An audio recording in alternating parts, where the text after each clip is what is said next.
Hi everyone, I'm Christina. And I'm Gayle. We're CraftyBeesFlorida knitting podcast. Welcome. It's October 17th. Yeah, episode 10. Yay. Mm-hmm. And so we're going to talk all about knitting, crocheting, all things crafty, and... Don't forget about beekeeping. and beekeeping. We're going to talk about queen bees. Yeah. So welcome back. I think we've done a lot of research this week for this podcast. Hopefully we'll be able to put it all out there in a good, cohesive, timely fashion, huh? I hope so. Yeah, we're talking about Christmas knits. Mm-hmm. I know it's not Thanksgiving yet, but we got to get started, Listen, don't we? Yeah, if you're going to be giving things knitted or, crafted items for Christmas, now's the time to get started because it's mid-October, so that means you have about 2 months, and we all know how December gets. You don't have time to be knitting and crocheting and doing a lot of stuff. Not to get the gifts done. Right. So we wanted to talk about that a little bit to get everybody going and get excited about it. Yeah, I got excited just doing all the research. So I know. many cute things out there. Wait till you see what we've got. Yeah. Toys and quick little gift ideas. Yep. Yeah, we got a lot of fun stuff to go over. Yeah, I think so. Awesome. So welcome to everyone. Welcome back to all of our repeat viewers, and welcome to anybody new who's found us. And if you found us and you like what you see, please be sure to like and subscribe. It means a lot to us, and it means that other people can find us easier in the giant universe of YouTube. So. Amen to that. Yeah. So Gayle, tell us about your week. I know you've got a story. You guys got to hear this. It's a story. God. I'm going to try to shorten it as much as I can. I've Well, gotten kind of good at it because everybody wants to hear about it. Well, tell us what Biscuit did. Oh, Biscuit. Biscuit, who, for those of you who are not familiar or haven't been here before, Biscuit is a kitten, an adorable kitten that my husband found outside of his office and brought home. And Biscuit scratched my husband a few weeks ago, and so a week ago Friday he woke up with 104 fever, so I took him to the urgent care, and they took one look at his arm, which had a scratch from 3 weeks ago on it with a line going up, and said, you know what, you have sepsis, you need to go to the ER, and I bet they're gonna admit you. So sure enough, he had a lovely case of cat scratch fever. And they did admit him. He had a reaction to, it just keeps going on and on. He had a reaction to one of the antibiotics, which gave him this thing that they thought was an allergy at first, but it turns out it's this thing called the Jarisch-Herxheimer reaction, which is something that an antibiotic reacts with a certain bacteria and makes it seem like an allergic reaction. He couldn't breathe. His heart rate got extremely fast. His blood pressure went way down. So it was a life-threatening episode, and which landed him then in the ICU to monitor his heart. So they thought he'd had a heart attack. It turns out he did not have a heart attack. He has no heart damage. Yeah. That's good. That's good, but I mean, that had to be so frightening because you were there when all of that happened. Yeah, it was terrifying. It was terrifying. He couldn't breathe. They thought he was having a panic attack. And you know my husband, he doesn't really have panic attacks. Right. He manages a 65-person law firm. He's pretty in control, but he could not breathe. So, yeah, so that was Friday. Then Saturday, I woke up and my little dog Louie, who I've talked about before, he's elderly but he's been kind of hanging in there.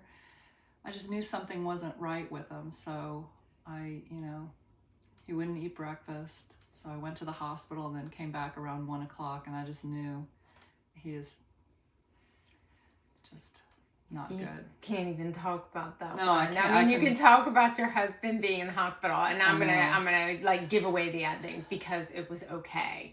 Yeah. But with Louie's been very ill for quite some time. He had a very large surgery just a few years ago, and I mean, you've really like babied and just I know, gone above and beyond. I mean, been we're my talking buddy for a long time. Yeah. But you know what? He was suffering, and the timing could not have been worse. Oh, but awful. honestly, I could not see him suffer one more day, one more hour. So I had to put little Louie down, and you know, they were very nice at the vet's office. It was very sweet the way they were with me, but yeah, that was a hard. Yeah, that was a tough day. Yeah, that was a really tough day, and thankfully, I mean, I called you and said, "Can you come over and just have a glass of wine with me? I've had the day from hell." Yes, and yes, you did, and so we got a little charcuterie on Saturday night, and I felt so much better until Sunday morning. I woke up deathly ill. I couldn't keep anything down. The room was spinning. Right. I had vertigo. I don't know. All day long. Day. So you got something from the hospital. You picked up like a little virus. Yeah, that's what they said. Yeah. I thought it was probably the stress from the last couple days, but no, they tell me. So I called you and said, "Can you come and take me to the ER? Because I think I'm dying Your here." husband was still in the hospital. He's still in ICU. He's in ICU, and I'm at home thinking I'm dying. So. Yes, you're right. So your husband's in ICU. You just put your bestie friend down, and now you feel like you're dying. Yeah. So, yeah. That was a no good, terrible, horrible week. That's 1 week, you guys. That was 1 week of her life. Yeah. Man. That was a tough show one. For sure. Yeah. But you know what? By the next day, and thank you I don't know, oh, you know what? Adrian feels the same way. He's like, "What would you have done without Christina?" I just don't even know. I couldn't have driven myself. You would do it for me. Of course I would. So, yeah, everybody's got to have somebody like that. Yes, you so are my sweat. person. So I appreciate that. And yeah, the next day I woke up. Actually, that night I felt so much better. Got some fluids. They got you squared away. Meds. Yes. So excellent. So yeah, and my husband's already back at work. He's feeling, I wouldn't say 100% because he's still on a bunch of antibiotics. Right, right. Yeah. So. And Biscuit made it through. He didn't come home and take her out. He has not held it against. I have to tell you, being honest about it, that I kind of held it against her for a day or two. Yeah. I just was a little cold to her, Well, let me ask you this, just because I don't know that much about cat scratch fever. I just thought it was a song by Ted. Yeah, no, it is not just a song. And I told my husband I'm going to change his ringtone. I was going to say, I hope you changed his ringtone. I didn't, but I'm planning to. So that's a bacteria, and it's usually strays that have that? It's usually kittens. Kittens, yes. Not necessarily strays, just kittens. Well, I think it is mostly strays because they get it from a flea. It's called Bartonella. That's the strain of bacteria. Oh. And typically a kitten will get it. Kittens do not have many symptoms with it. Right. So I called the vet and said, "Does she need to be treated for something?" He was like, "No, she usually in 3 weeks or so, they've totally got it out of their system." So their own immune system takes care of that bacteria. Isn't that, wow. Yeah.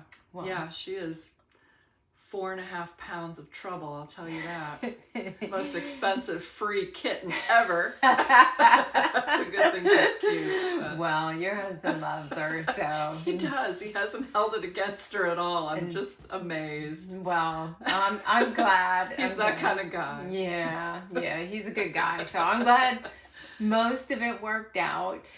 Yeah. Sorry about well, you know Louie. what? I'll be honest. My kids and I were sharing pictures of Louie afterwards and seeing how he was in his younger days, where he just always had this happy little smile with his tongue hanging out of it. He was just a cute little white fluffy mutt. And seeing how happy he used to be made me realize how much he'd been struggling in the last little while. So, I'm completely at peace with it. Right. And, I just would not want him suffering anymore. So I take great comfort in that. Yeah. So that's the hard part of being a pet owner for sure. It is. But and especially, we all go through it. There's always one pet that somehow touches you, and you're like little soulmates, and it's really hard. And I know Louis was that for you. He was definitely my dog. Yeah. I don't have anything good to share. You don't? No, I mean, after your whole week, I'm like, I can't even. Just forget it. I definitely don't want you to top that. No, I don't want to top it no either. bueno, as you say. No bueno, that's right. Well, I had the vacation from how you had the week from how. Right. Hopefully. Well, I think it's like an eclipse kind of month. So. Is it? Yeah, I think we had 2 eclipses, and then. There's something else. Oh, a blood moon and Friday the 13th. So October's kind of a weird month. We're just gonna. That's true. Well, we're just gonna plow through because we don't have any other choice. You know what? We made it. We survived. Yeah. We lived to tell about it, and so it's all good.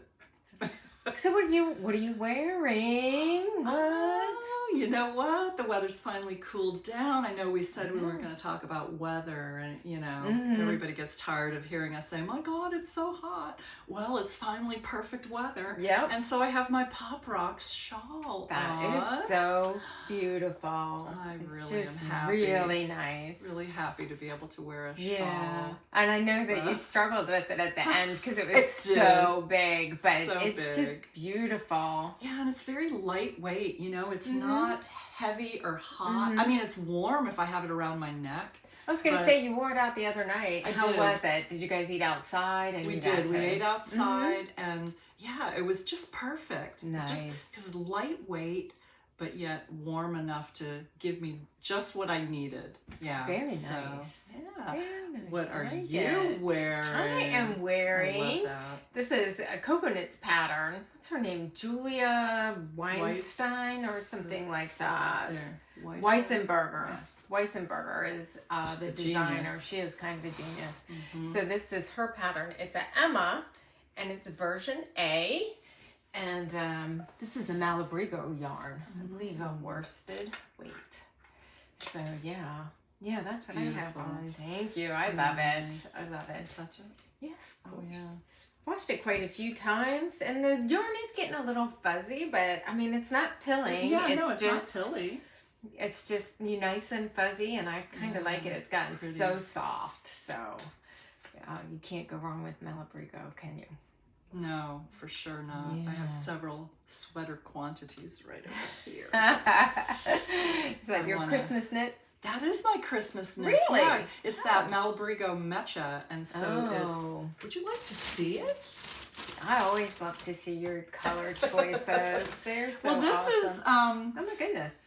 How pretty is that? What is that, like a gray? It's like a gray lavender... Yeah, wow. That's Malabrigo Mecha, so it's 100%. Yeah, that's really pretty. Yeah, Jessica is the name of this one. Yeah, that's really pretty. So you're making like a cowl or something?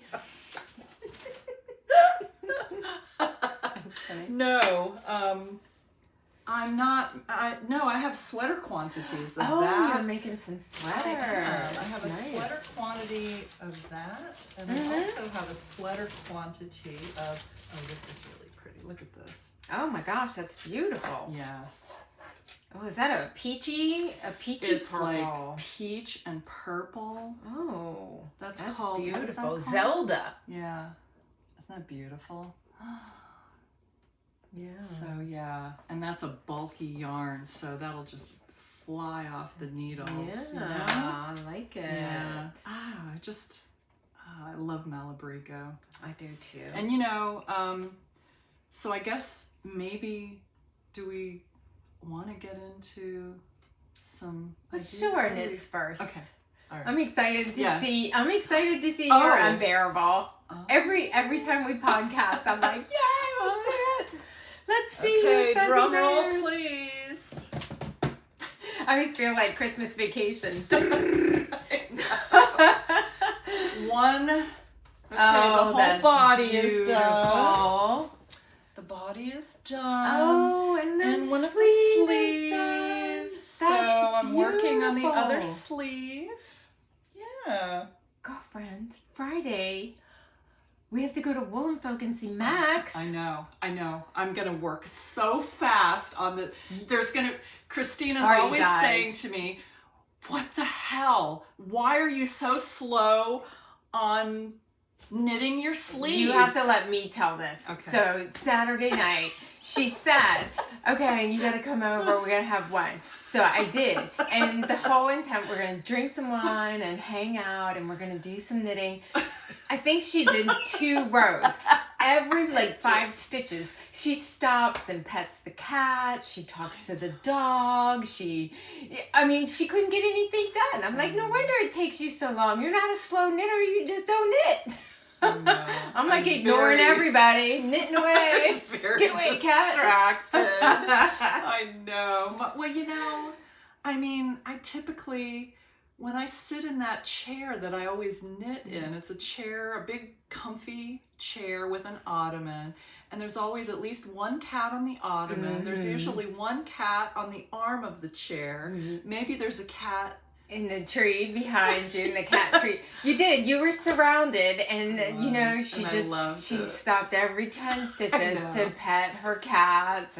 But I'm not doing that anymore. Well, at least not right now. You got to get that done. I do. But you're almost there. I am. I can see it now. I have that sleeve. Yeah. And then I have the neck. Yeah. And I'm not going to do the hood. I'm just gonna, so all I need to do is a few rows of short rows in the back, and then just some ribbing, and I'll be done. So that's doable. You can do it on the plane. I can finish it on the plane. I'll taskmaster you. I'll keep knitting. That's right. I'll get kicked off the plane. They'll be like, there's a violent woman in seat 3A. That's right. Yelling at her seatmate. You can't trust those people from Florida. Yeah, I suppose as a last resort, I could finish it on the plane, but then I'll be wearing it unblocked, right? So? Okay. Yeah, you're right. I have to do what I have to do. I can bring the steamer. Oh, you know what? The hotel. We're not staying in a hotel. We're staying in an Airbnb. Yeah, but I'm sure they have an iron. You can use that as a steamer, right? Mm-hmm. Yeah. Okay. We can do it. We can do it. We'll figure it out. We'll get it done. Yeah. I will be walking up there at 2 p.m. Hello, Max. Hello, Vincent. Oh, hello, Kevin and Ray. They're going to be there, too. They're going to be at the Les Garçons booth at 2 p.m. Really? At Woolen Folk. Well, you're just going to have to show off. You're unbearable. I will. It'll be unbearably amazing. Awesome. It's going to be awesome. They're going to be like, those fuzzy bears are out of control. Yeah. Can we touch you, fuzzy bear? No. No. And not. That's funny. You're hysterical. So what have you got over there? I have been working on this Easy Bee. And you guys, I've been working my little tush off on this thing. Because you guys know, I was using Emma's yarn. She has a DK weight of minis. It's like, what do you call that? Like a collection of minis. And it was called Hawaiian Punch. And so I was just putting minis together, and as I'm going along, I ran out. So I've been stuck for a couple days now waiting for them to come in the mail. So, but they finally just came in. But here's where I am. Oh my gosh. So it did give me, it did give me a chance. I did both sleeves all the way down to where I ran out of yarn. So that is just here's my spectacular. colors. So I am super pleased with this. Be. I am just so excited. Oh my God, those colors. They're just mouth-watering. They're like candy. They pop right out of there, do. don't they? I just dropped my glasses, so I guess I hope I don't have to read anything. So I finally, but you guys, I couldn't order, I guess I could have ordered the same collection of minis.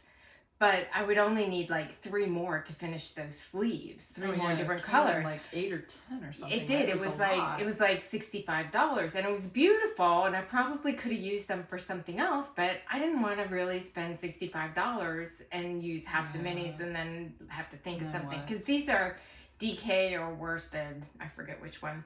Minis. So I found these 3, and I thought, I don't want to step on my glasses. I know, here. I don't want you to step on there. them. I'll get them real quick. Yeah, I was stepped on. So I found these, and I only need 3. I just couldn't help myself on one. So these are the ones that I chose. Oh man. And so they are really super cute. They are. So I'm just gonna read the names for you, because she names these the best. So this one is The Floor is Lava.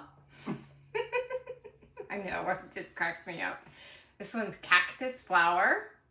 Beautiful. Thai Tea. And this one is Where'd That Man Go? Like a mango. Mango. Oh, that's clever. I know. It tickles me. It tickles me. So I'm gonna roll these up tonight and see what I can tomorrow. do. I don't know if I'll be done tomorrow. I started in my pottery studio last night, and if I don't get that finished before we leave on Thursday to go to Rhinebeck, it'll be ruined. Oh. It'll all dry out. So Oh. I've gotta finish that. So we'll see. We'll see what happens. Yeah. So anyway, do you have something else, or have you been working exclusively? I have been working exclusively on that project. I thought for sure you'd have had it done. Although I know. you had such a busy week that week. I mean, even if you're in the hospital and you can do knitting and stuff, you've got people coming in and out. You had to kind of pay attention. Yeah, and you really had to pay attention to what they were telling you about your husband, because he probably was on a lot of medication. So. He was. He doesn't even remember his time in the ER or like the first little time in the hospital until the first night when he was in ICU. He didn't even remember that. Yeah. Isn't that weird? Well, I thought it was odd. So I had to pay attention. I don't. Yeah. So you're knitting. So I do have another one. Oh. You know, I started that Boo knits, and so. Oh yeah. Oh, I'm dying to see what that looks like. I have to be honest with you. I started and stopped this shawl 3 times. I started it, ripped it out. Started it, ripped it out, and I finally posted on the forum, because she has a whole forum for this mystery knit along on Ravelry. And I said, look, I think this is too complicated for me. You know, I don't do a lot of lace knitting. I have done it, but I don't do a lot of it. I said, I think it's too complicated for me. And they really gave me a ton of encouragement. They said, you know, watch this, use your knit markers, you know, your stitch markers. It's, you know, it's like 12 stitches in each repeat. And although I knew that, I hadn't really thought to put in the stitch markers for each 12 stitch repeat. So they gave me so helpful, isn't it? Yes. You know, I've had so many times where I've messed something up, like 3 repeats back. I don't know why it never occurred to me to put a stitch marker between. Yeah, I did that. The pattern for the Unbearable said put a stitch marker. I think did it? Yeah. So. And yeah. Hers so helpful. Hers said it was a 12 stitch repeat, but it didn't occur to me to put a marker in between. And so makes everybody, all the difference. Yes, everybody was so encouraging. So Good. I started again, and the 4th time was a charm. And so I am super pleased. I haven't gotten super far just because this is the I have one to with the concentrate. beads. Yes, Okay. so it put my glasses on right? for this. Let me see, I got all kinds of stuff here.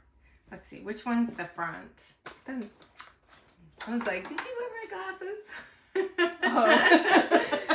Oh, this is the front. So that is beautiful. Yeah, I am very pleased. So I'm still on clue 1. They've already finished clue 5, and you guys, look at these stitch markers. I have to say something about the stitch markers. Look how cute they are. It's a little cow dressed up like a superhero. Oh my God. So my sheep, my shark. Which one's this? Oh, Spooky Eyes book.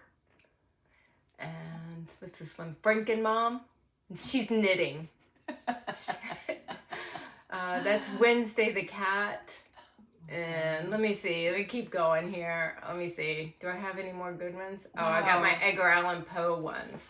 Yes. I wish that I had enough stitch markers to be able to theme my project depending on the season. That's one of my goals for Rhinebeck, to get more stitch markers. Yes, that and stoppers. These stoppers I bought.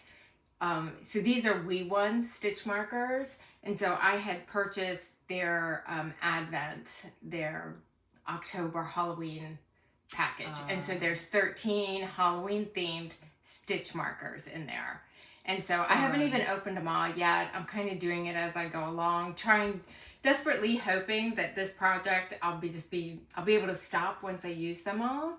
Wow. But yeah, that yarn. This is Shandy's this is that Expression silk? Fiber Arts. This is silk, 100% silk. If you guys could feel this, it is like, yeah, I'm loving it. Like it's gossip, like butterfly wings or something. It's like, yeah, so delicate and soft. and these little beads are gonna glow in the dark. What? I'm just tickled. And so I've got my little lifeline in here. Where is it? Oh, it's right where I stopped. I put the lifeline in because my next one is beads. But you know, these you can just put your lifeline into the hole here in the needles, and you just knit your lifeline right across as you go. Wait, what? See, so there's a hole right here in your needle. Yes. You can put your lifeline, your yarn for your lifeline, through there, and as you knit, it just draws it through your stitches. Is that what that's for? You know what? I want to say yes, but it's also where you put your little needle in there to tighten it. Is it? Mm-hmm. Yeah, it's the same one. Well, because you know, in one of my sets of needles, there's 2 holes. There's one that's bigger than the other. One's probably specifically for to put your lifeline through if you're knitting. You just blew my mind. Yes. So that's what I do with that. Idea. It seems pretty small, but I'll show you how I do my beads. A lot of people use the crochet hook method. I prefer to put my beads. This is dental floss. And then it's a dental floss with one of those little things at the end. Like, you know, you would put in through your teeth and then dental floss. Do you know what I mean? Oh, yeah. Like the little plastic piece if you have real tight teeth together. Yeah, if you have what those are called. It's like a loop that helps the dental floss. Well, it's just one plain plastic piece. Yeah. And you use it maybe if you have a retainer on the back of your teeth, or if you had braces. Exactly. This can go in between. Yeah. So it's a little stiffer. Yes, it's just exactly. It's stiff and it helps get the dental floss between your teeth. So you can buy those, and I just strung all my beads on there, and then as I come to a spot, I just put this on the stitch, and so the stitch will be like here, and I make a little loop. It's the in between there, and I just slide my bead down onto my stitch and put it back on the needle and knit it. And so I also use this to put in my little hole here to run my string, my lifeline, put it through the hole, and then I capture it and put this end back through, and I pull my lifeline through. So that's brilliant. So that's how I do it. I'm not obviously an expert since I had to do it 4 times to start, but that's okay. Well, you know, this is how we learn. Yep. So I'm super pleased. I think it'll be. Hey, can you show all the colors that that's going to be? Yes. To remind everybody? Well, yeah, I kind of got them some. I'm going to take them out of my little doohickeys so here. Beautiful. Yep. So that's one. All those colors. Here, I can hold them up for you. Yeah, that's perfect. Look how moody these are, and all pure silk. Oh, it's really hard to see the different colors. This is like a dark violet. Mm-hmm. Yeah, it's getting a little blown out by And then this is The dark blue. Mm-hmm. Oh, so beautiful. And this is a grayish green. And then this is a very dark, like a forest green. So beautiful. And these feel... They oh my feel God. wonderful, yes. Because it's 100% silk. And just beautiful. Yeah. Oh, you're going to be really happy when that's done. Yeah, it's going to take a long time. Like I said, I think they've already released all the clues. But it wasn't my intent to try and keep up with it. It was just my intent to do it. Right. And who cares if it takes, that's the kind of thing, you can't do a lot of that at one time. At least I can't. With a project like that, it takes focus. You can't be doing anything else. It takes counting, that kind of lace knitting. So I think it's nice to have a project like that. Oh, I agree. Yeah. Oh, look, I did put these in here. So this is my little package for the wee ones. So all of these were full. And so these are, I haven't opened those yet. Oh man, you certainly have restraint. I know, right? Well, and the bag is Bags by Awesome Granny. It's my chicken bag. Cute. Yeah. Super cute. Yeah, I'm very, very pleased with that. So, you don't have anything else? I don't. I can show them my ripped up Night Blossom sweater. Oh, So- do show. I'm not actually sure how to put this back together. So if anybody has any suggestions. So I took it all apart. This is the one where the armpits were like down here. Oh, yeah. So I was like, oh, I just need to take it apart and redo it. So this is the yoke top was part. too The yoke was too long. So I ripped it back to where I wanted to split for the sleeves, which is right at the end of the color work. This is the last line for the color work. Yeah, I was going to ask that question if you just started splitting at the, but no, you. It had said to go down another 3 or 4 inches. And even though I tried it on and I thought it was going to be too big, I don't know what I was thinking. It was miraculously going to fit if I... Just barreled in. Yeah, you know how it is. We do that sometimes. Yes. Yeah, I do it too. So I've got that, and then I just... But because that This shit is will the block right bottom. out. This is the bottom, and then I have 2 sleeves. I don't know, can I put this back together? Or should I just undo everything and start over? I'm sure you can put that back together. How would you do it? I've been thinking about that. I mean, if I started knitting, let's just say I picked up here and started knitting, and I need to split for the sleeves.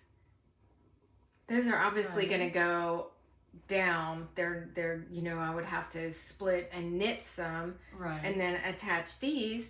But would it show where it attached if you just picked these up? Because I've already got them on the needle. Then I have this one. Do I have to do some sort of 3 needle, put them together? I don't know. Don't know either. I don't know. It seems like it should work. It seems like you should just be able to. I have no idea. I don't know. Can somebody help us? Does anybody know how this would be done? Maybe somebody can point us in the right direction. Maybe. I should have just unwound it all. Oh, but I was thinking so I could just put it together, do a little sweater surgery. And then once I got it all apart and into pieces, I was like, oh, what to do? So I didn't do anything. I put it in a bag. Yeah. It's in timeout again. I don't know what to tell you to do. I do not know what to tell you to do there. Because I was thinking, well, it's just like when you pick up stitches for a sleeve, but it's not. That's what I was thinking when I did it. Because you have a piece that's already done and you need to pick up those stitches and marry them with the stitches from the top. Exactly. But there's got to be a way to do this. Cannot be the first time in the 5,000 years of knitting that this has happened. I agree. And I have not YouTubed it or anything. Right. So I just kind of got a little frustrated because it didn't come to me immediately. Yeah. So I just shut it to the corner, and plus I was trying to finish the Easy V. Yeah. And still work on the Boo Knits pattern. So anyway, we'll see. Yeah. It'll come together. It will. I think it will. I think there's got to be a way to do it. Yeah, and I had another skein, and I can't find the other skein of the yarn. It's a Tweety, Hedgehog Tweety. Oh. And I've looked everywhere, and I can't find it. I know I have another skein. Yeah. So that's probably what frustrated me too. You know, when you're looking for something and you're just like, deck on it. Yeah. It don't stand it. Yeah. When I'm supposed to do it, I'll find it. That's right. So. The universe will provide. I like that. Yeah. I like it. All right. Do you want to talk about Christmas knits then? Let's talk about. So Christina and I were talking, about the fact that it's time to start planning some of your Christmas presents if you plan to knit things for people. And some people are more, we've talked about this before, that some people are more knit worthy than others. Mm-hmm. I mean, but it's hard to take 6 or 8 weeks to make a sweater. But there are such easy, fun, fast things that make a great gift, and everybody loves a knitted or a handmade gift. They do. Yeah. They do. One of the weird things, and it seems like an odd thing, you tell me, dishcloths. Because you can buy dishcloths anywhere, or you can use those Lysol wipes and things like that. Although I think a lot of people are kind of trying to get away from the chemical ones and trying to do more natural, which means that you have to put it in the washing machine and things like that. Right. So dishcloths are great for, just little giveaways. How many times do you have somebody come to your house and you don't really have something for them and they brought you something? Exactly. And it's embarrassing. Yeah. You just stick it in a bag with a just ribbon have a couple. on it. Mm-hmm. Yeah. And when I was looking on Ravelry, there are so many free patterns for dishcloths and washcloths. I mean, you don't have to pay for a pattern. Well, that was the other thing is you immediately when I see dishcloths, I don't go to a washcloth, but really a little basket with a washcloth, hand-knitted washcloths, some soap, even handmade soap. I mean, you don't have to do everything from scratch. You can buy, already made goat's milk where you just have to melt the soap and pour it in your own mold. Kind of thing, and put a whole little basket together, and it looks like a soap, a lotion, a knitted washcloth, like a whole spa basket. Yeah. Some scrub, one of those sugar or salt scrubs. Yeah. And you've got a beautiful gift for some. I'd love to get that. I would too. Yeah. So yeah, and there's lots of free ones. And so while we're talking about them, I'm just gonna mention I have here. It's called a slant dishcloth, obviously done on the bias, and it's a Knit Picks dishcloth pattern for free. One thing I did notice though, some of these dishcloths are quite big. I've seen them like 12 inches, which I think is humongous for a dishcloth. Maybe for a vase you'd be cloth. Slopping water all over. Can you imagine? I know. Washing a pot, you're slopping water all over the place. Maybe that's okay for a face cloth if you were giving yourself a facial, if you got it really hot and put it over your face or something. Yeah, that makes sense. So you kind of have to figure out what you're going to use it for if you were doing something like that. That's true. And this one has, different sizes, and it's a crochet pattern, also free, just right and big time dishcloths. So that shows you get a couple of different sizes in there, and I like the crochet and the knit as well, because sometimes it's just easy to crochet, and cotton's so easy to get at Walmart, wherever you can get the cotton that you need for that. I have a couple too. Oh, okay. Yeah, Let's see. I found this thing called a Spa Day face cloth. Oh, that's beautiful. Isn't that cool? Yeah. This is another free pattern on Ravelry. We're all about free today. We are. I love it too. And here's another one from Knit Picks called the Maritime Face Cloth. Oh, how cute. It's really pretty. It's done on the bias and has a little cable around the outside, so it might take a little more time, but yeah. So I know I was thinking about that and thinking, wow, what awesome gifts those would be. Those would be, especially in a little gift basket. I think they're great to have as just little giveaways because everybody has need of a face cloth or a dishcloth. Yep. So they're good to have hanging around for that unexpected gift giving occasion. For sure. Yeah. What else you got? Well, I have other quick knits for gifts. I want to mention these Mobius cowls again. If you've been watching for a while, I think on one of our first episodes I mentioned this, but this is also done in Malabrigo Mecha. So it's so soft and it's a bulky yarn, so you can whip one of these out in a couple days and super cute. It's super cute, and everybody that I've given this to just loves it. I made one of these for each of my book club members last Christmas. Oh my gosh, I made so many. I made a couple for my daughter who lives in Oregon. I made one for our friend Angela. I made one for my hairdresser who was so funny. Did you see the things on Instagram? I said, hey, can you do me a favor? I really want to be able to show off the one that I gave. I didn't take a picture of the one I gave her. Can you take some pictures for me? So she got this mannequin head, you know, like hairdressers have, and posed it in all kinds of things it like as a headband. I never thought about wearing it like that. That's but cute. Yeah, like an ear warmer kind of thing. Ooh, you might need that this weekend. I might. Well, I actually have two, so one to keep and one to share.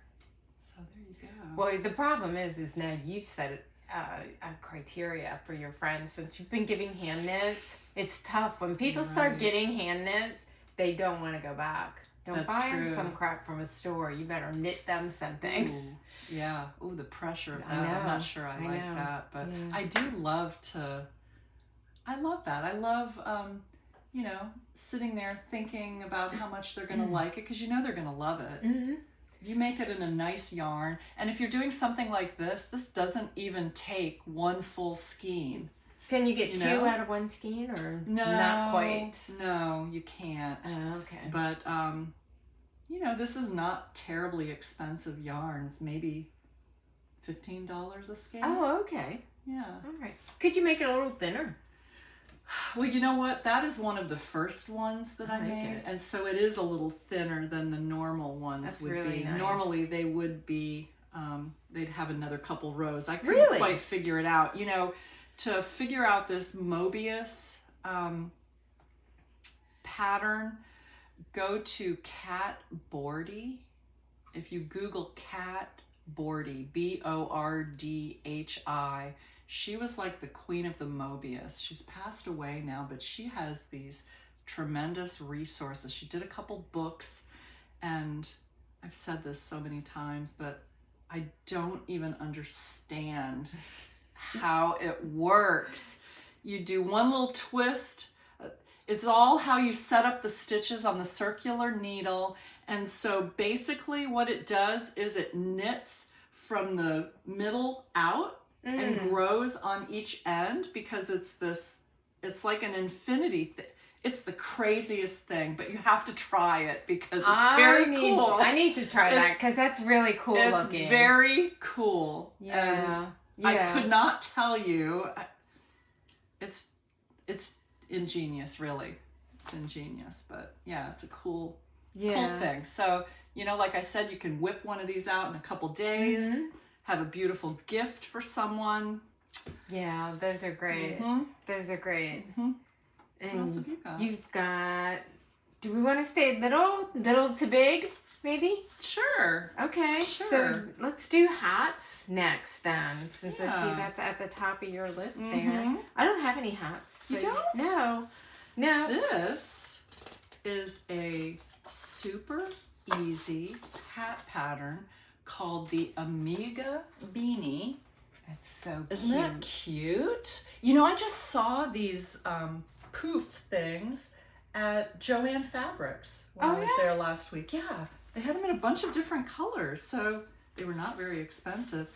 And this pattern, I'll show you the pictures at the end, is cute. for all different weights of yarn. No way. Yeah. That's awesome. Super bulky, light bulky, worsted. And so she's in the pattern, she's got one for each one. That's awesome. And so it's a paid for pattern, but you get 4 patterns for one price. Yeah, you know, I think it was a paid pattern, but you know what? It was not very expensive. Right. I'm sorry that I don't remember that. I thought I would, and I don't now. It might have even been free. That would be quite the deal if it was free. I know. Quite the deal. That's super awesome. Yeah. Very cool. Yeah, I thought it was really cool. And you know, this is something like this is very fast. Whip out a hat in no time. Yeah. You know? So that's awesome. That's awesome. I have a scarf. Okay, good. Go for it. Well, okay. This probably seems silly to a lot of people, but it tickled me. This book did. So it's knitting animal scarves, mittens, and socks. Look at some of these on here. That's adorable. Well, I knit this one, and I used Lion brand to do it. Now, if we had had more time, I would have blocked this out. So it's just knit, okay? And look at the end. So the end, this was the owl one. Aww. And so, get him's little face in there. So is it like a little pocket? It is. That's why I chose this one. So it's a little owl. These are little button eyes. And this is just a, just a crocheted cord. And then I just made it into a bow. And this is a little pocket. So you can put your hands in there. That's super cute. It's super. So wrap around your neck a couple times. Wrap it around your neck. Yeah. Here's the little dog. I'm trying to not put the pattern in there. So they got dogs and cats and mittens and socks. So if you've got little children that you're knitting for, well, children, here's the owl one that they did. So it hasn't been beat up quite as much as mine has, but not that I've worn mine a lot. It's just I had to dig it out.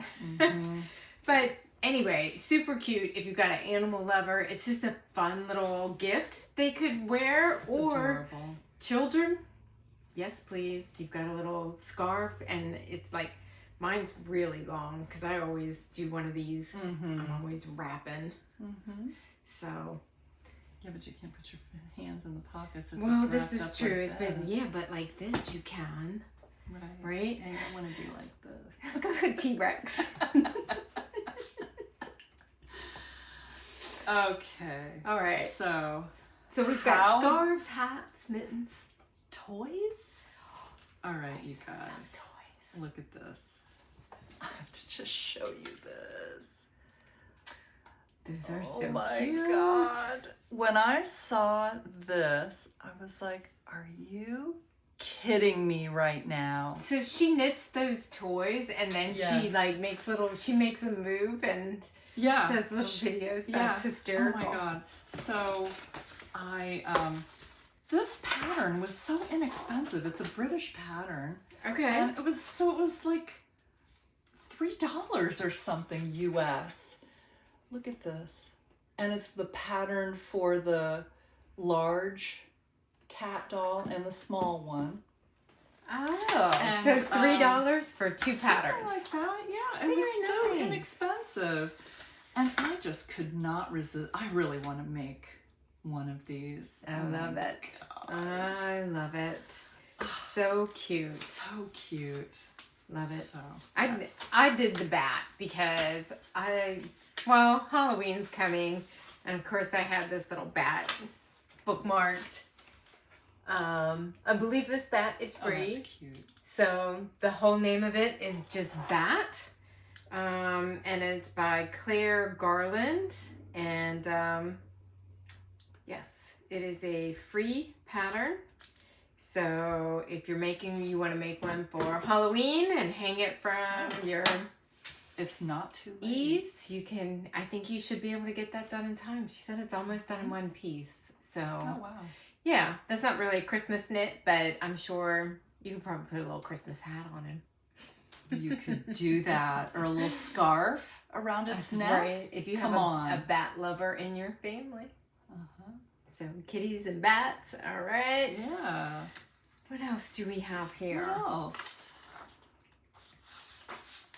I think that's about all.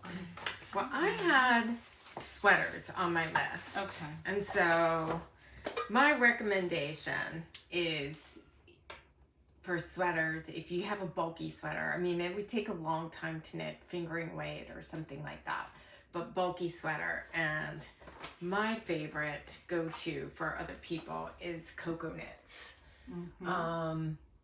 So this is her book, and she has like these worksheets. So it's a little different than regular sweater knitting.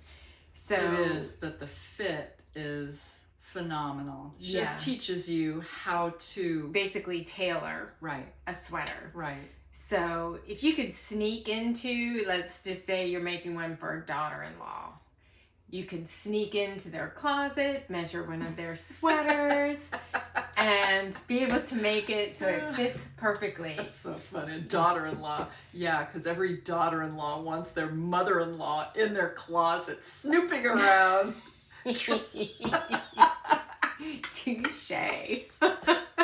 Maybe you could ask for their measurements. Yeah. If you didn't want to be sneaky, that mother-in-law. Oh yeah. Nobody wants to be that mother-in-law. Sorry. I have not done any sneaking, in case anybody's wondering. I am not. Now, Coco Knits, I mean, most of hers, this is one of my complaints about hers, is almost all of her stuff is bulky. Bulky yarn. She loves making patterns for bulky yarn. However, she has a whole video on how to figure out, like, let's say the pattern's for bulky and you want it to use a worsted weight. So you would knit your swatch, figure out how many stitches per inch, and then you'd have to look at the pattern. And like, if you normally wear a small, you might have to go up to an extra large and to get the same stitch amount, if that makes sense. And then figure that out on how to do it from there. And she says if you can't, if she doesn't have a high enough stitch count, then she recommends you just pick a different sweater.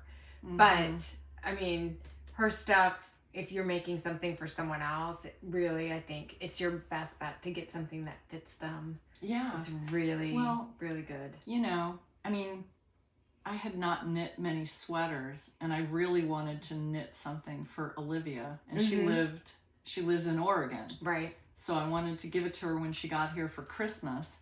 And so this little green sweater is,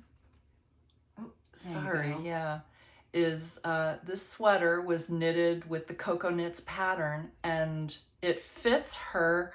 I just asked her for just a couple measurements, her sleeve length. You didn't poke through her closet? I did not. I did not have. I would have had I been there. She knows that, but no. I just asked her for a couple measurements, and it fit her like it was made for her. I was very impressed with myself, and I know it was all Coco Knits and Julie Weissenberger, but oh my gosh, that was very satisfying. And you're right, because it was bulky, it was so fast. Yes. It was a very fast knit. Yeah, so you could definitely, if you're doing a bulky sweater, make something for somebody between now and Christmas. Fingering weight, maybe not. Depending on how fast you are. Some people are really fast knitters. You know, I mean, everybody Those in are that... the people who don't have cats. Well, that's true. In that mystery knit along that I'm doing with the Boo Knits, I mean, people are done. And I'm still clue one, rocking along. But I mean, they're dedicated knitters. Yeah, and maybe retired knitters. That could be. I mean, you have a full-time job. You run a business, so give yourself a break. Yeah. What else you got? Anything? What were we going to talk about here? Oh yeah, you told me to look up headband things to go in like a spa basket. Oh.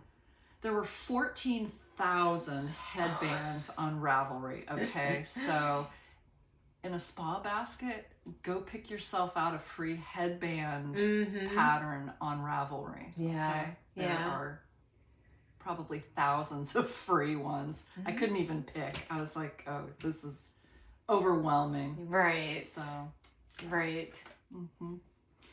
How about we talk for a few minutes about the kits that we both ran into issues with last month? Oh, yes. Yeah. So I guess maybe we shouldn't name names, but I was so excited because I ordered a fall kit from that's a pretty large, I wouldn't call her an independent. I'll call her well-known. A well-known yarn dyer. I was so excited because it came with a bag, yarn. And it even said it came with 6 minis, but they were supposed to be 6 hand-dyed, fabulous minis that all went with these colors of the forest. And I was like, oh, that just sounds irresistible. Oh, along with a frameable print. Right, a frameable print. And it was $60. So my expectations were quite grand. And when I got it, it was 6 little, how much is in a mini? 20 grams? Is that typically 20 grams? 12 grams? I think so. I think it's like 20. 20? Let me look at this one. They were so plain. Yeah, 20 grams. It was a frameable, It's a postcard. It was like the size of a postcard. Okay, I don't know who would frame that, but I was thinking frameable like a poster. Right. And this little muslin bag. And I was so disappointed. How many minis did you get? 6. 6. Okay. So, 120 grams of yarn for $60. That's excessive to me. And that's not even as bad as your story. But, I was so shocked. I sent it back. And, I gave them a comment that, I'm sorry, $60 for 120 grams of yarn that were a surprise. Like, I didn't know what the colors were going to be. It was just like a forest palette or something. So I don't know what I was expecting, but, word to the wise, be careful when you're sending money for these mystery things. All right, you tell your story because it outraged me even more than my own story. All right, so mine. And this is something, and we can kind of talk about it at the end, what we should have taken it as clues when we were doing this. Because I enjoy mystery as much as the next person. So mine also, I think it's a well-known dyer. It's also, one of these ones where it's a subscription based, but so you don't really know what you're getting. Maybe you're ordering something for the year. And so it was $160, and they're going to send things quarterly. So they had in the description. But it's $160 per quarter. Right, $160 for per one quarter. shipment.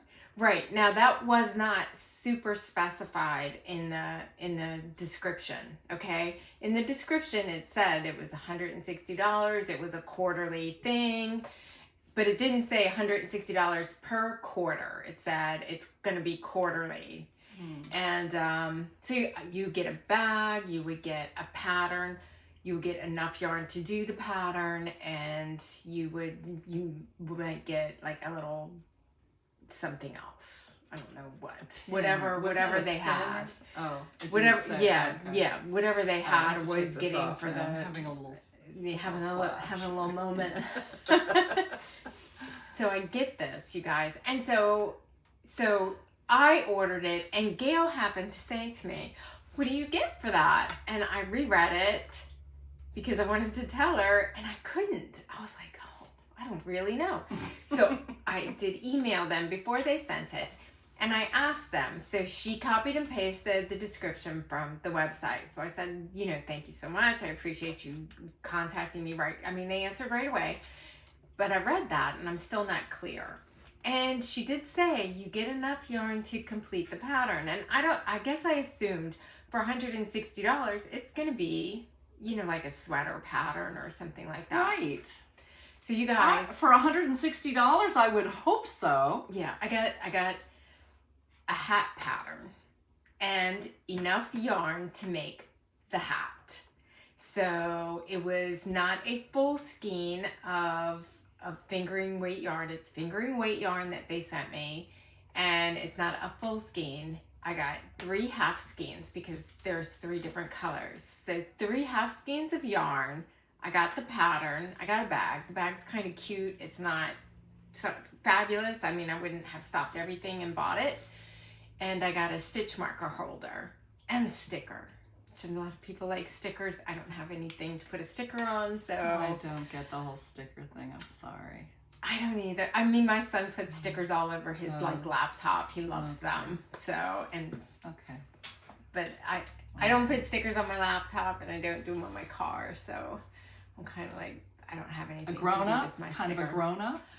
There's a lot of grown-ups who have stickers I on know. their I'm sorry. No judgment. I'm sorry. No judgment. I'm sorry. No, you know what? I'm getting all riled up. You are. She's getting riled up about my $160. Because when I saw it, I was like, and I didn't read the fine print. You can't return it to get your money back. You can only get a store credit. So I ended up with what? How many yards is in a regular skein of fingering weight yarn? 400, 420. So 400 yards. So 600 yards. 600 yards of yarn and a hat. I've got a $160 hat pattern I can make my friends. Now, I think. And I'm sorry, but the colors are not great. They weren't great. They weren't great. So, I didn't send it back there. I kept it. You didn't? And no, because I didn't really want to store credit at that point. I was like, whatever. No, you were fed up. Whatever. I was more outraged about it than you were, I think, because for $160. So, I mean, yeah. I guess we're going to have to wrap up this discussion before everybody thinks we're just a couple of I think outraged. I think that we had some clues though. And we did not, and that's the whole point of us discussing it, is so that you guys, everybody loves a good mystery. Right. I love to get stuff in the mail. And I'm like, oh, what's in here? I can't wait to see the colors. Yes. So, and it's not always that I want a mystery, but sometimes it's nice every once in a while to jump in on something. And you don't know, whatever, they're like a forest theme, like you were talking about. Yeah. Those are your colors. They kind of give you a palette. Mm-hmm. So, but they did not specify in mine how much yardage I was going to get. I assumed they said you're going to get enough yarn to finish the pattern. And I just assumed that they would be full skeins of yarn. If I got 3 full skeins, I would have felt like, okay, even if they weren't my colors, it's fine. I can use them for something for somebody. Exactly. But 3 half skeins? Yeah. For $160, I think you should have an expectation of having enough to finish a good sized project. Not a hat. Who buys a $160 hat? I do, apparently. Apparently. So that's a clue. I'm just saying, you know what? If you're going to do those things, you're going to do the advents, you're going to do the yarn clubs. Read carefully. And ask questions. Ask questions. I mean, email I wonder if, if you had asked, maybe they would have said, well, it's a full skein and a half skein. It's a small project. Exactly. That would never have occurred to me. No. And for you were expecting a print to put on the wall, and you even had a spot picked out, and you got a postcard. So but it did say 6 minis, and so I should have. And mine said enough to finish the project for the pattern that you give. So it's a matter of expectation. It's a matter of reading it carefully so that you're not disappointed. Yeah. Had I expected a hat and just enough yarn just to finish a hat, and it was worth it to me, then that would have been fine. Would it though? If if it was what I wanted. Okay. Sometimes it's a maker. And you're supporting the maker. You're right. Not necessarily going for the yarn or whatever. Yes. The economy of the materials. Exactly. Yeah. So if that's the case, that's fine. But know and read. If you're just doing it for the first time, you guys, send them emails. Most of these smaller companies, they email back. Lickety-split. Yeah. They'll tell you, they'll answer your questions. And then you can determine. I, for one, am one of these people who I feel like I work pretty hard for my money, and I don't mind spending it, but I don't want to feel like I got ripped off. Exactly. Yeah, I've bought some very expensive yarn, and I'm okay with that. Yeah, if I feel like I'm getting a value for, like, that muskox, that Kiviot, that was like, I don't know, $100 for 200 yards.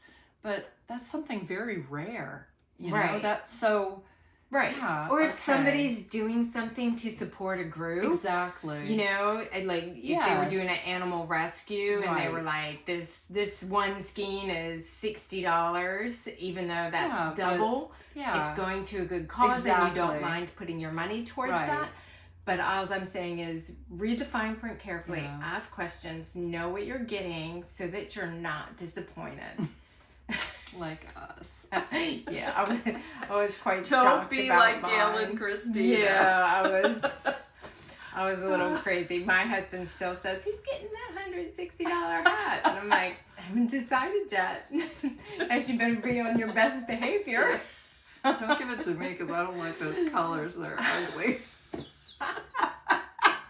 Sorry. All right. I'm just so disappointed in the color. Like, for an indie dyer, I mean, most of the colors are, from the people that we buy from, the colors are spectacular. They're really something special. Yeah. This wasn't even something special. This was like something that, in my mind, they couldn't unload, and so they needed to get rid of it. Yeah, I know what you're talking about. I've seen those colors, and yes, they're not great colors, but somebody will like them. You're right. I will use it for somebody. Okay, good. Yeah. Good. Yeah, don't waste it. So anyway, use your best needles on it. Yeah. Well, I showed this just briefly. So this is Hugh Loco's Witching Hour, which I could not. That's beautiful. I couldn't resist. Again, this was a mystery. I had no idea what it was going to look like. Oh, no, that's beautiful. I just knew it was a Halloween colorway, and but it specified it was a skein and a mini, a full skein and a mini. And it was Halloween, and I buy Hugh Logo quite often.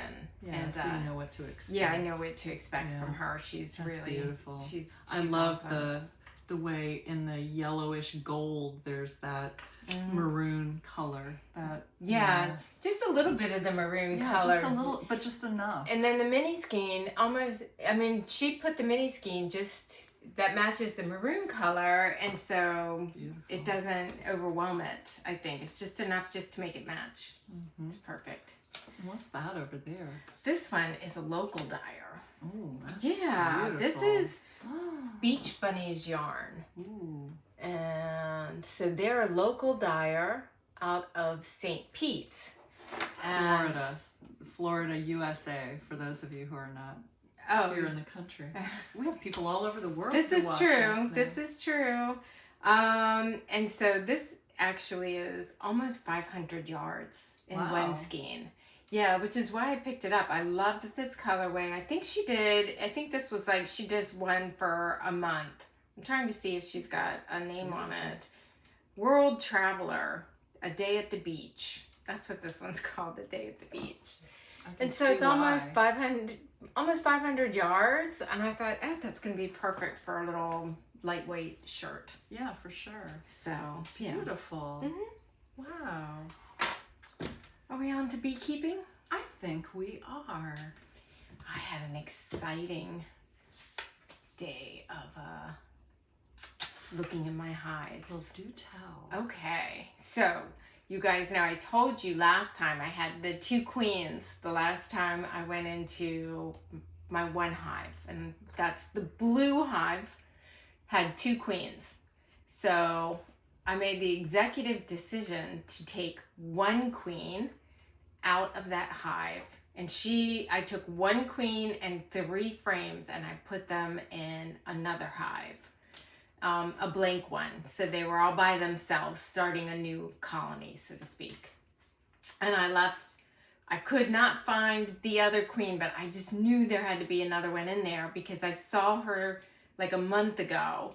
And even though I couldn't find her, I was like, I know there's another queen in there. It's my gut feeling. I'm going to split these 2 queens up. So I go into the one hive where I moved the queen over to this other hive, which I'm going to now call the purple hive. And I got in there and started looking.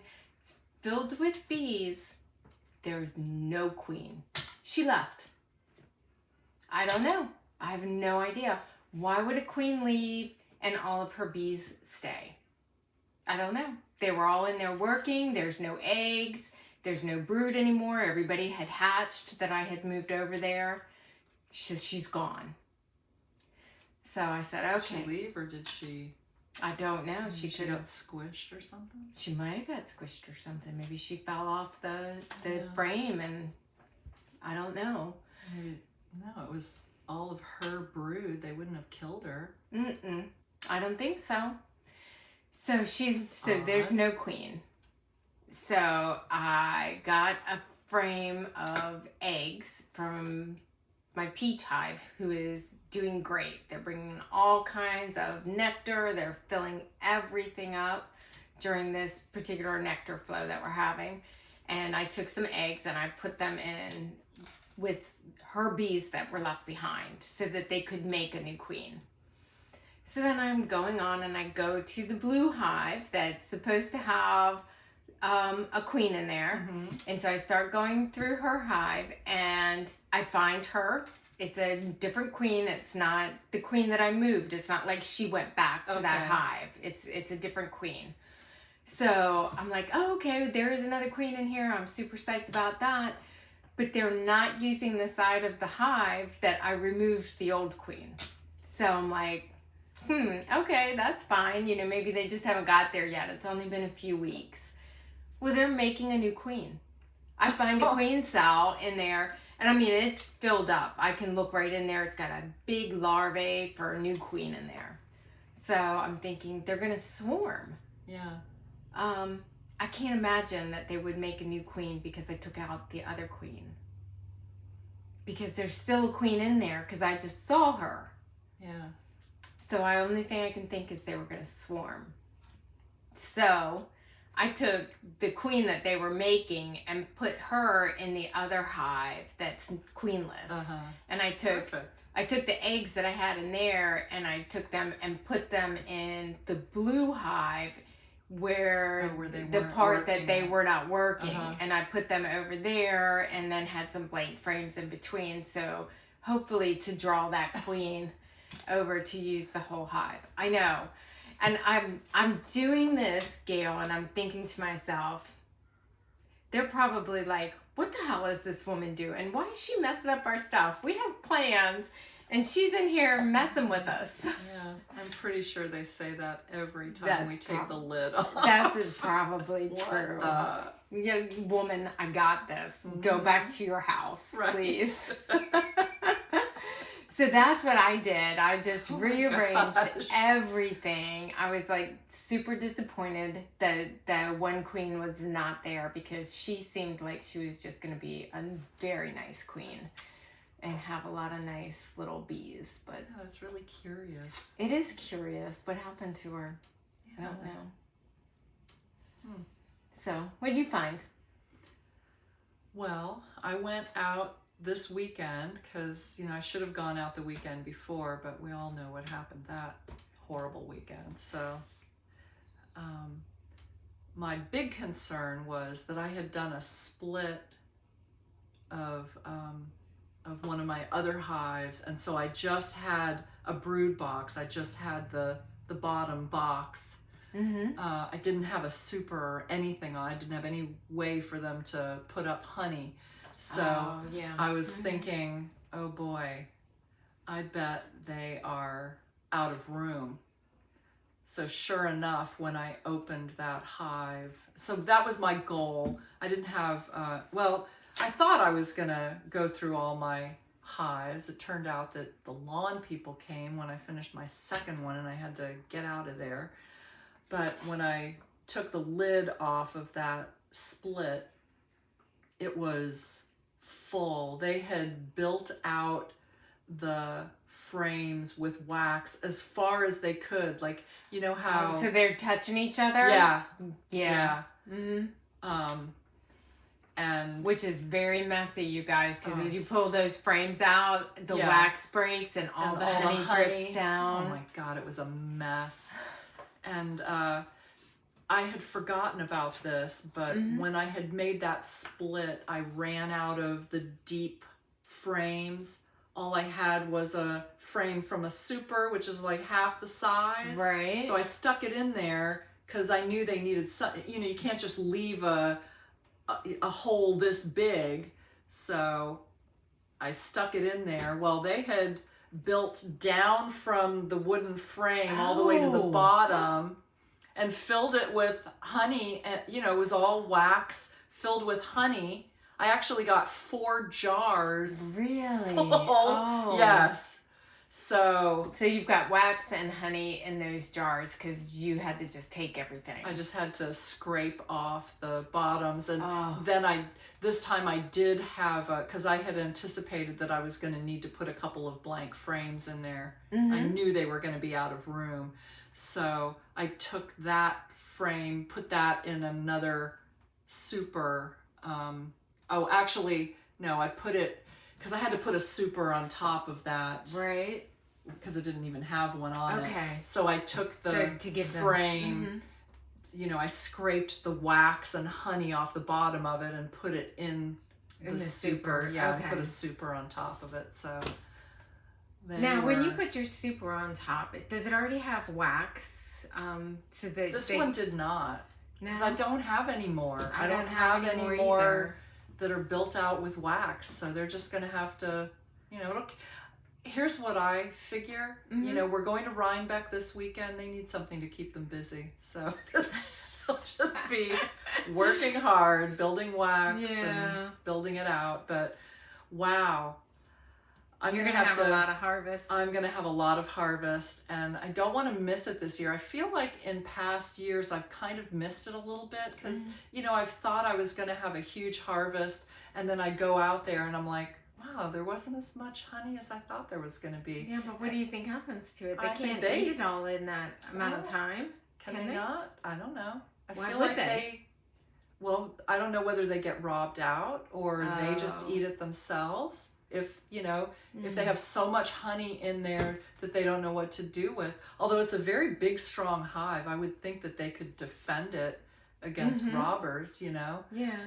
But, yeah, I'm going to have to do an extraction the weekend after we're at Rhinebeck because I didn't even I only went through 2 of my hives and both of them had the one next to it that I managed to go in. I could barely lift the super off the top. It must weigh 50 pounds. It is full of honey.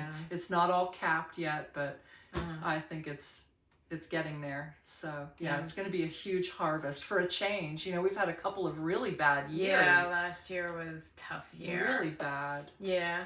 I'm not going to do as great as I had hoped. My yellow hive never really took off. They're just starting to put nectar up in the super. I think I mentioned last time I might not run flow hives next year because they really hesitate to put the nectar in there. But they're doing it now. I don't know if they just had a slow start, but we have Brazilian pepper trees blooming right now. It's our last bloom of the year. So they're all bringing that in. So So they're just starting to get up into their flow hive. So I'm not going to take their honey. They don't have enough for me to take. I'll leave what they have and let them have it. And the blue hive, they've been struggling the whole year. So finally they just got their shit together. So I don't want to take theirs, what they're storing. And Peach has the regular frames on top. So that's chock-a-block full. So I will take that like you. It was like 50 pounds and I'm trying to move it. And then underneath they have the flow hive and they are filling that up with nectar right now. So I expect that to be done and ready to go. I don't know if it'll be the week after we get back or if it'll be a little longer than that. I might have to wait for them to cap it, you know, even though I was looking at it and a lot of it's full with nectar, but I don't know how fast they'll cap it. Yeah. Because they have to get the water content out. Sure. You know what I wanted to ask you, and it's interesting, and people might find this interesting, are laws about beekeeping. I don't know if you saw on Facebook in one of the beekeeping things, a guy over in Hillsborough County got, and Hillsborough County is just like 1 or 2 counties over from us. Where Tampa is. Where Tampa is. They got, apparently, he keeps his bees in his backyard, and beyond his fence is county land, and the county people came to mow it, and his bees attacked those people. They stung them.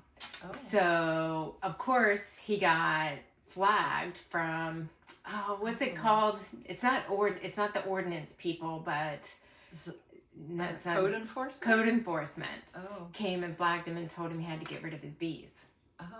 Yes. Well, in Florida, when you get beehives, you're supposed to register your beehives, and they have state bee inspectors that come down and inspect your hives. They give you a number, and as long as they're making sure that you follow the rules. You have certain rules that you have to do. You have so many feet between you and a fence. The fence has to be 6 feet high. And as long as your HOA, I think the HOA is the only thing that trumps this, because you're told from the very beginning you're not allowed to have them if you have a HOA that doesn't allow bees. So he had followed all the rules. He had gotten all of his inspections, and what is it? Florida Department of Agriculture is the people who do that. So you get your inspections, and you're basically sanctioned by the state to keep bees. So he told Hillsborough County, you're not allowed to do that. I've got supreme power from the state. Well, what do you think Hillsborough County said? They said, oh no, you'll do what we want you to do. He hired a lawyer. They had several hearings, and they had a special magistrate be assigned to his case. And they were trying to hold his feet to the fire. And finally, the Florida Department of Agriculture stepped in and told Hillsborough County, you're out of line. And he got his congressman to call him and say, you guys, back off. Yeah, you're out of your jurisdiction here. Wow. Yeah, I missed that story. They dismissed it. So yeah, I thought that was super interesting, because he's pretty active, and he sells a lot of bees. You know, he raises the nukes, which is called the nucleus, where you might have extra bees and you don't want another hive, and you put them in a little box and let them create a queen and basically a baby hive. And you can sell it for like $100, $150 to a new beekeeper. So they have something to start with. He does a lot of that. And I was surprised. You know, I mean, the county really came after him about it. And I was surprised he got everybody to step in by the end. Yeah. So I think he would have lost had he not had Florida Department of Agriculture call and say, you guys can't do that. And then his congressman as well. So he must have been making lots of noise. Well, you know, I mean, fair is fair. I agree. I mean, if you do everything by the book, and you have your inspections. Make an arbitrary rule like that. Yeah, I agree. As long as you're getting your inspections and you're following the rules, you know, and just so everybody knows, they don't just inspect once. You know, we get random emails that, hey, the inspector wants to come and look at your hives, next week or whatever. Call them and make an appointment. Yeah. And you have to open up your yard or wherever you have your bees, and you know what? It sounds horrible because it sounds like the state's coming in and with their magnifying glass. These people are so smart. Yeah, and they they are. know so much about bees. And they're nice about it. I mean, they're such awesome. a good source of Yes. information. They're very kind. But, they're protecting all of us, all beekeepers, because they're looking for diseases that can be transmitted from hive to hive. Yep. Our bees can forage 3 to 5 miles away. So, anytime they're getting nectar or pollen from a plant that a diseased bee has been to, they can bring it right back to your hive. So so they're checking for diseases. They're checking for things like how far away you are from your property line to make sure everybody's safe. Right. Yeah, And so- Africanized bees is a thing here too. Yeah. They're up as far as Naples or Fort Myers, I think. So they're really big on that, making sure that everybody's safe. I think that's the big deal, hygiene and safety, and teaching us. Exactly. I have not done any inspections with the state inspector where they haven't just taken their time and just, you just learn tons and tons from them. So it is intimidating, of course, because the state and you want your hives to be perfect for them, but my state inspector taught me how to light a smoker. Really? She was out, because when you first get your first bees, that's who you're supposed to call first. Right. You have to get them registered and you have to arrange for an inspection. Right. And so she knew where I had gotten my bees from, and she taught me how to light a smoker. She was so cool. That's awesome. Yeah, and they want to know your queens. So, because that's your genetics that you're passing on, is your queens, because your queens will create your drones who go mate with new queens. So they want good genetics. And I think good genetics being not Africanized, not, unstable hygienically. You want clean bees to be able to keep mites and things like that away.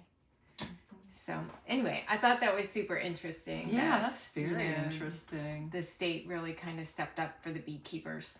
Yeah. So, as part of our gift stuff, we almost forgot to talk about this. So you're doing a little spa basket. I am, right? Yeah. I think I mentioned last time that I'm part of this program with the University of Florida and the U.S. Department of Agriculture. That is so cool that you got picked for that. It's so fun. So I was just up in Gainesville at University of Florida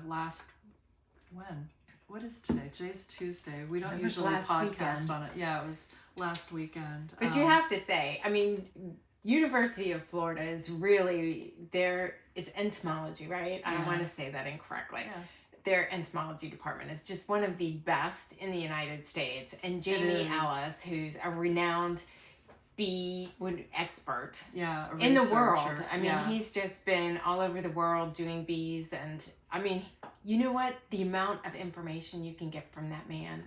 It's unbelievable. I'm in awe that you actually got to go the whole weekend. I know. And hang out with him and just it was amazing. He was asking us questions because this program it's designed to take hobbyist beekeepers and help them start a business, to teach them how. So this time was about financial planning, and there was a panel of beekeepers, and the most inspirational beekeeper to most of us was this woman who lives near Gainesville and has only 8 beehives. So she's a very small scale beekeeper, but she's very successful in the weekly farmers market in Gainesville. And she does all these value added products, like she'll sell a basket that's got tea and honey and jam. She's got all these different products. Yeah. So part of this course is going to be, it's over 2 years. It's going to be, learning how to make different products out of honey and beeswax. And so, of course, what did I do? I immediately came home and looked up, how do I make these lotion bars, which are like a solid lotion? She said she doesn't make lotions anymore, like in a tube or a jar, Right. because you have to use preservatives in it. And the preservatives and the fragrance just didn't work well. She didn't like the results she was getting. Okay. But she does these lotion bars, and she does them in molds like this. So I ordered these molds off of Amazon. Hold those closer. Yeah. They can't see. There. See? How cute. It's got a little bee. That's And adorable. yeah. So you can, I don't know if you could make candles out of these. Probably not. But you could make different products. Well, I made soap in mine, so that's so funny. She had that. I just got these. This is soap, yesterday. and don't judge me on it. It's been in a bag because I make my soaps, and then I obviously use them all the time. So this is the same this mold. is the same mold, and so That's this great. is soap. This isn't a lotion bar or anything. Smell it, and then I just. Oh, it's lovely. I put What's this. it got in it? This is a goat's milk soap, and then I think the fragrance was a honey and milk fragrance, but it actually has honey in it. If you make soap from scratch, and there's a lot of good bases that you don't have to make them from scratch, you can just melt the base and put it in here, and it's like 100% easier than trying to make it from scratch with lye and everything. But I do make mine from scratch, and I put honey in it because sugar is it makes suds. Oh. Yes. This bar of soap with the honey in it, and it's just a fraction of honey in it, makes the suds on it are creamy and white, and I love that soap. I will not make soap anymore without putting a little bit of honey in it. It's like a secret weapon. Wow. I know. I love that. Yeah, so that's what your bar will look like. Don't look at my side, looks awful. And see, there's a lot of technique to making soap, and so a lot of times you won't see this. It cooled too fast. You get that white. I don't care because I'm not selling mine. I'm just using it, so I don't worry about those little. If you were selling it, you'd have to be more of a perfectionist to have a visual, right? A beautiful visual. So if I was giving it away in a gift or something, I would probably clean that up off the bat a little bit. Yeah, well, you could just scrape it off, right? You could. At this point? Yeah, you could. Well, I'm very excited to make all these different Yeah, products. I can't wait. Jams, and she was saying one of her most popular things was a pumpkin honey butter.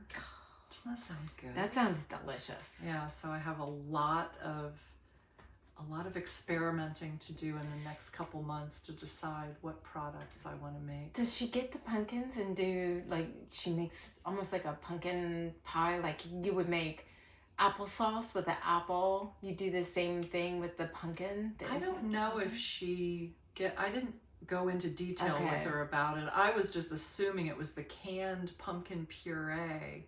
And I found a recipe that used pumpkin puree. That's so funny. honey See, I and- instantly, I go to get the pumpkin, Oh my and you've God. got like 100 things to do to get it ready. Yeah, But yeah, that's a you're lot of going a work. much easier route. Okay. I like it. Something has to be easy. Yeah, so you found a recipe with using the puree. And did. Awesome. Yeah. Awesome. Sounds And then you delicious. just tweak it until you get it to be exactly like you want it to be. Exactly. Yeah. That's really cool. Mhm. That's really cool. Yeah, but this stuff is super easy, especially if you use a base and you put it all together in a little basket, a handmade vase cloth or something. You've got a little Yeah. spa basket to give. I love You that could do idea. that for your daughter-in-law without having to go through her closet. See there.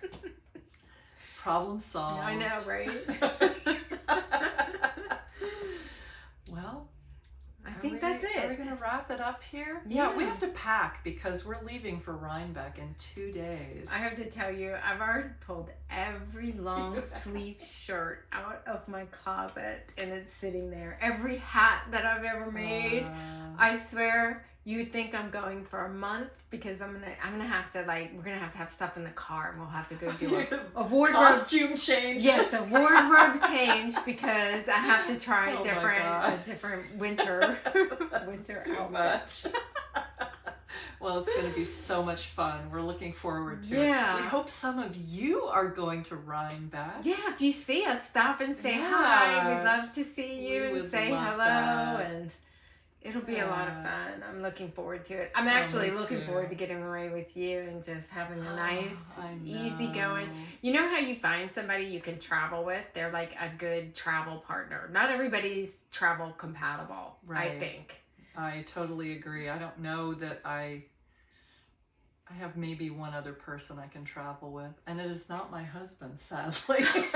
He is not a good travel. I tolerate him, but it's a lot of work. But yeah, the two of us are so compatible. We're just easygoing. Yep. Yeah, we're perfect travel companions. Yeah, I think so. So it's nice because I don't think either one of us stress out about stuff very much. So we just... You know, it's nice to go and decompress. Yeah. So we're staying at such a cool place in the Catskills. Yeah. It's going to be really nice. It's going to be chilly. Yeah. I was looking. It's supposed to be in the 30s at night. I know. That's why I have to borrow a hat. I've packed everything. You haven't knit a hat? Knit a hat. I expect to have to see a hat done. No socks. I think you just told everybody you can knit a hat pretty quick, so show them. All right, I'll get right on that.